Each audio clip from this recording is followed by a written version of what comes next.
Good morning. Happy Saturday. This is my friend Anne. She's going to help us make bread today.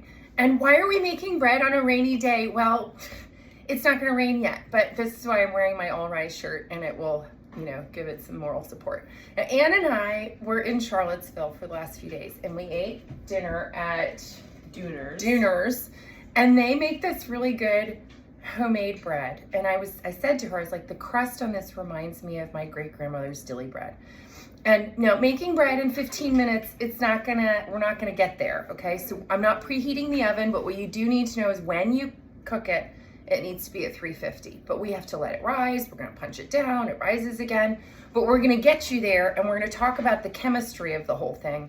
And we're gonna get it to the point where we want it to rise, okay? All right.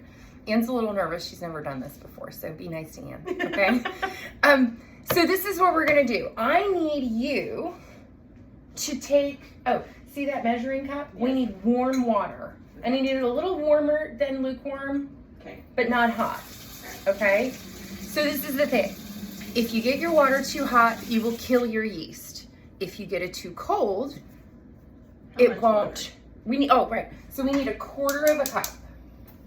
Oh, let's see. That burner doesn't want to work today. So I am scalding some milk. I'm scalding a cup of milk in my little copper thingamabob. What does that mean to scald milk? Oh, okay. So what it means to scald milk is you get it hot. Don't boil it. Just get it to the point where it goes around the edges. Okay. You want it warm, like hot milk, like if you had a baby. Okay. My kids love hot milk. This is 2 tablespoons of butter. Okay, I'm gonna put this in here with the milk that we're scalding, and we're gonna melt that all together. We want that warm, okay? So this is the thing with the yeast. It makes it complicated. And as you know, I went to wine school, so I know more about yeast than I probably should, but I'm telling you, it is, as it turns out, it's part of the process. It's like a really important part of the process. Now, to that end, I want you to make sure, look at your yeast. This is, whatever yeast you want to do, instant yeast, check the expiration date. So I'm going to put this yeast, we want 2 packets of yeast. And we're going to put this in this bowl. I have a really big bowl, I'll show you. A really big bowl here, okay? And Anne is going to pour the warm water on. You want to feel that? That's good. Pour it in there. And to that, we are going to add 2 tablespoons of sugar. Why? Food, that's right. Food for the yeast. And I am going to take this little whisk, and I'm going to kind of whisk it around. And now it's all stuck. The yeast is all stuck to the thing. Just knock it off. And that's going to sit there, and it's going to kind of bubble for a few minutes, okay? Let it bubble.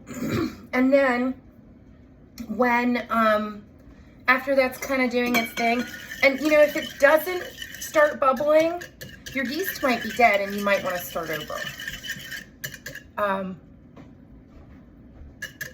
It's kind of doing its thing. It makes me a little nervous though. Could you get some more warm water? And we'll try this other one. That one expires in August. This one expires in October. And we'll check it. And maybe what we should do. See, this is like chaos kitchen. I'm gonna pour this one directly in that water and see if it does anything.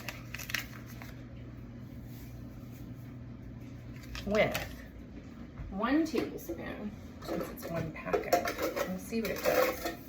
You'll see what I mean. Does that one look more active? Is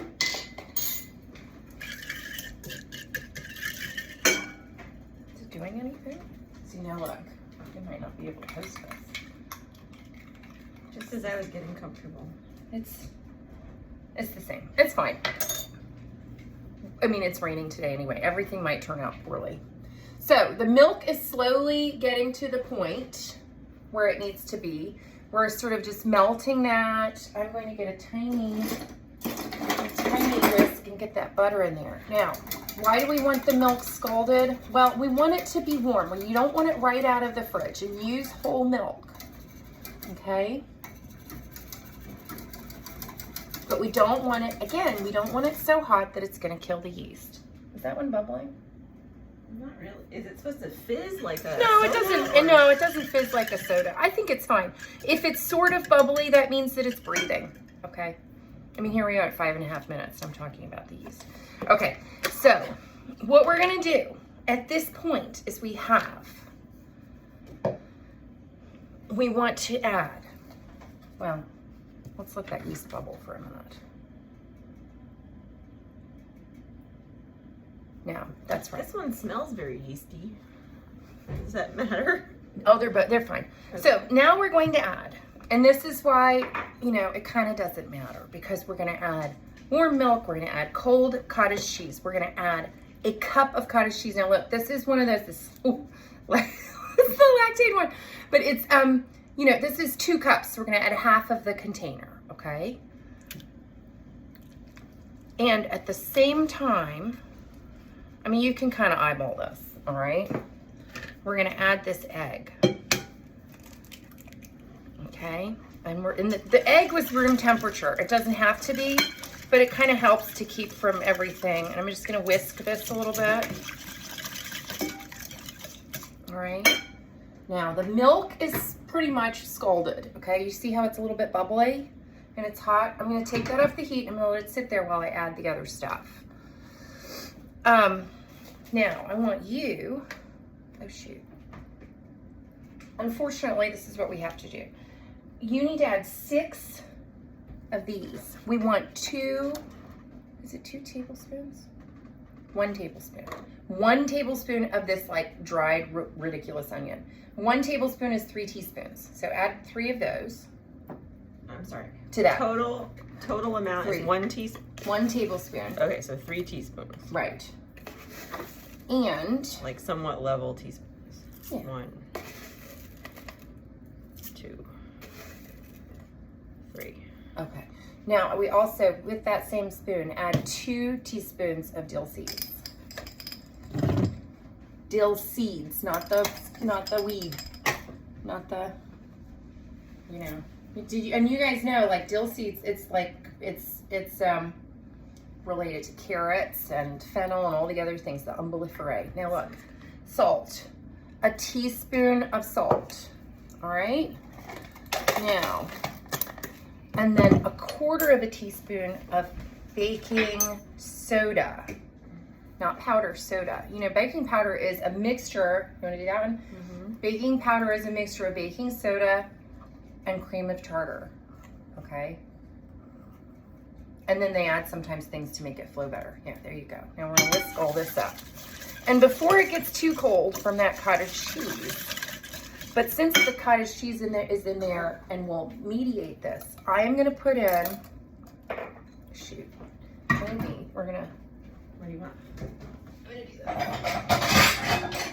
I am going to, you know, sort of flash cool this by putting it in a cold bowl. Pyrex so it doesn't shatter. That's right. We're just gonna hold this here for a second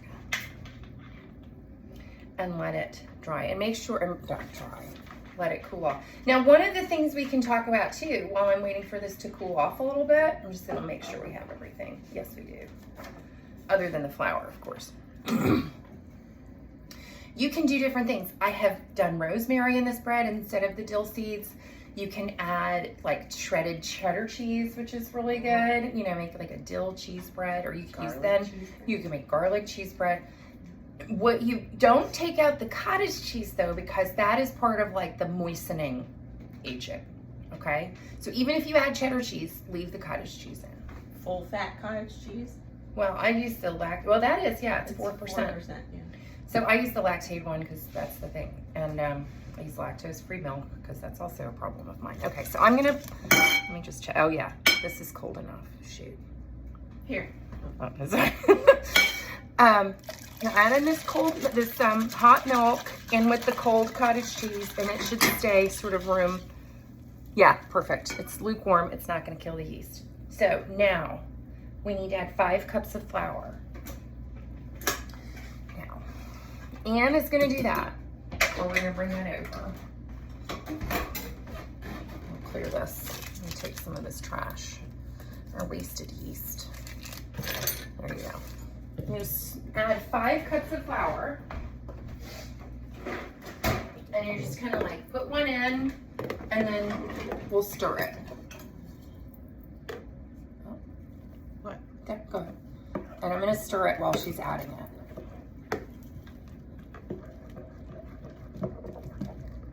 5? Mm-hmm.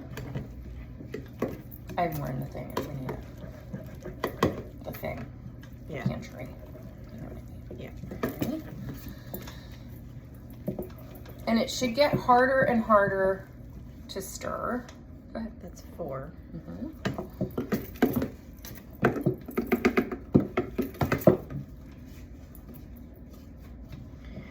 And 5. Okay, now see, at this point, you know, it looks like the flour is not totally incorporated. That's okay, because what we're gonna do next, because I have tennis elbow and I cannot even begin to think about kneading bread. No, we're gonna put it in the KitchenAid mixer with the dough hook, okay? Now, see how it looks? This is what it's called, shaggy. Oh, this is when it's shaggy, okay? Meaning the flour's not all in it. And I am just going to, with my hands, now see the dough is still warm, which is good. Now I will tell you, I'm not gonna let it rise right here because my air conditioning vent in my kitchen is right here next to the oven. Find a good warm spot in your house that's not in direct sunlight, that is, you know, as I said, we're trying to do this before it rains. Oh yeah, and why are we doing that? Well, because the atmospheric pressure won't let it rise. The best baking day is the day when it's like sunny and, you know, not raining, warm. But you know, as I said, we're wearing our All Rise t-shirt and we're gonna give it a little moral support. Now, I have all of that in there. I'm gonna put this dough hook on and we're gonna just let it knead for like, and I'm gonna, you know, put the lock on. We're gonna let it knead for a couple minutes while we talk about the next several steps, okay? I am using this Pullman pan. You're gonna grease it with some butter, okay? And once you actually put it in the thing, you put a little melted butter on top and that really makes it nice. But you can use this kind, but it's smaller. This one's 11 inches long, this one's 8 inches long, and they're the same width and depth, even though they look kind of different. It's because the walls on this are thicker, it makes it look wider. I measured it right before this, so just to make sure. So if you add a little bit more of everything, in fact on this recipe there are little pluses next to things. If you add a little bit more of everything, it'll make 2 loaves. 2 of this kind of loaf. Okay, we're gonna do the Pullman pan. We are, after this kneads for like 2 minutes, okay? Not very long. I'm going to put it in probably the next size down bowl of this with a little bit of olive oil on the bottom. And I'm gonna put... So it doesn't stick to the bowl. So it doesn't stick to the bowl, right? And then we're gonna get this towel damp. Just not wet, but like, you know, we'll get it and wring it out really well. Just a little bit damp so that it doesn't get like weird and like tough on the top, okay? Just to add a little humidity to the process. We're gonna cover the bowl. We're gonna let it double in size. Then when it doubles in size, I'm gonna turn this off because it's trying to climb out of the bowl. Then we're going to punch it down, let it rise again. So you let it rise twice. And after it has risen a second time, don't punch it down. Put it in your greased loaf pan. We're gonna put it in the oven at 350 and it's gonna cook for about 45 minutes, okay? And don't forget, put the little butter on top. Is there anything else?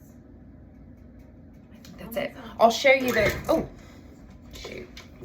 I'll show you what it looks like. I mean, at this point, it is a cohesive mass. It's gonna be great. It's still a little warm and that's it. I will, you know, post some pictures to walk you through it, okay?